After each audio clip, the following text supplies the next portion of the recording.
Hello all. हम लोग पढ़ रहे हैं चैप्टर बैंक रिकन्सिलिएशन स्टेटमेंट। और इसके अंदर हमने कई सारी चीजें देखी थी, उनका क्या इफेक्ट होता है और कैसे हम बैंक रिकन्सिलिएशन स्टेटमेंट बनाने में उनको ट्रीट करते हैं।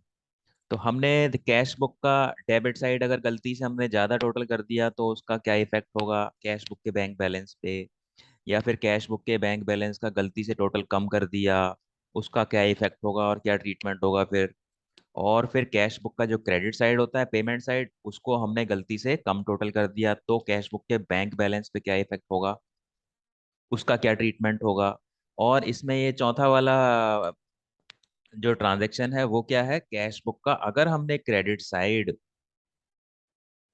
जो पेमेंट साइड होता है उसको गलती से हमने ओवरकास्ट कर दिया। ओवरकास्ट का मतलब ज्यादा टोटल कर दिया। कास्टिंग का मतलब होता है अकाउंटिंग में टोटल करना, और पोस्टिंग का मतलब होता है जर्नल से ट्रांजेक्शन को पोस्ट करना लेजर में।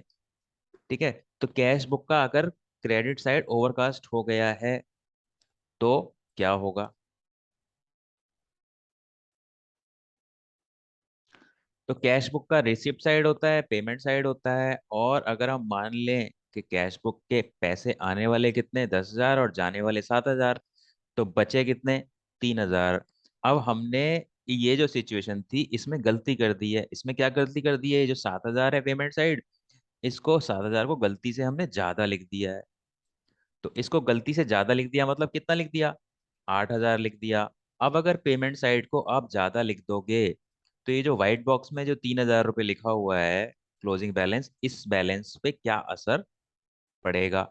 तो देखो 10 में से 7 घटाए थे तो 3 बैलेंस आया था, अब 7 की जगह हमने गलती से 8,000 लिख दिया है। तो 10 में से 8 घटाओगे तो 2,000 आएगा।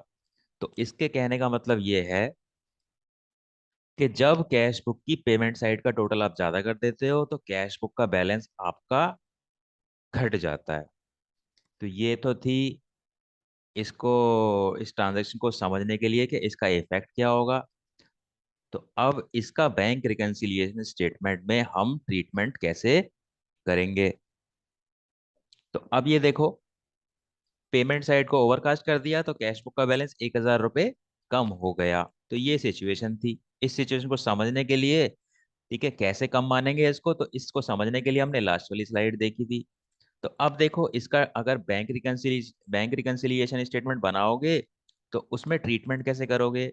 अगर आपके पास क्वेश्चन के अंदर कैश बुक का बैलेंस दिया हुआ है तो कैसे मैच करोगे इसको पासबुक के बैलेंस से, यहाँ पे 1,000 रुपये का कर दोगे। तो 1,000 रुपये ऐड कर दोगे। तो यहाँ -1,000 हो गया था गलती से, अब उसको 1,000 रुपये प्लस कर दिया तो पासबुक के बैलेंस के बराबर हो गया वो। और अगर हमें पासबुक का बैलेंस दिया हुआ है तो उसको कैश बुक के बैंक बैलेंस से कैसे मैच करोगे, यहाँ भी 1,000 रुपये घटा दोगे तो वे फिर वो बराबर हो जाएगा कैश बुक के। और कैश बुक और पासबुक में कोई एक ही काम करना है, और वो काम करना है जो बैलेंस क्वेश्चन के शुरुआत में दिया हुआ है। तो या तो आप कैश बुक में प्लस करोगे 1,000, या पासबुक में 1,000 रुपये माइनस करोगे। उससे क्या है, ये दोनों मैच हो जाएंगे। और मैच करने के लिए जो स्टेटमेंट बनाया जाता है उसी को हम बैंक रिकन्सिलिएशन स्टेटमेंट बोलते हैं। तो कैसे ट्रीट करेंगे इसको, अगर आपके पास कैश बुक का बैंक बैलेंस दिया हुआ है तो उसमें क्या करोगे, आप ऐड करोगे 1,000 रुपये। और अगर पासबुक का बैलेंस दिया हुआ है तो आप क्या करोगे, 1,000 रुपये घटाओगे। तो अगर ये जो गलती है, हमने जो कैश बुक का क्रेडिट साइड ओवरकास्ट कर दिया था, उसकी गलती से जो हमारा मिसमैच हुआ, मिसमैच किस में हुआ, कैश बुक के बैंक बैलेंस में और पासबुक के बैलेंस में।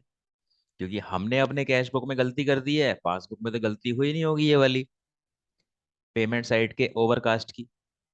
तो कैश बुक के बैंक बैलेंस और पासबुक के बैलेंस में डिफरेंस आ जाएगा, उस डिफरेंस को कैसे मैच करेंगे, तो ये आपके सामने उसका ट्रीटमेंट है। और इन सब चीजों को समझने के बाद जब आप एक्चुअल में क्वेश्चन करोगे तो आपको सारी चीजें ऑटोमेटिकली क्लियर हो जाएंगी। So that is it for this lecture, thank you.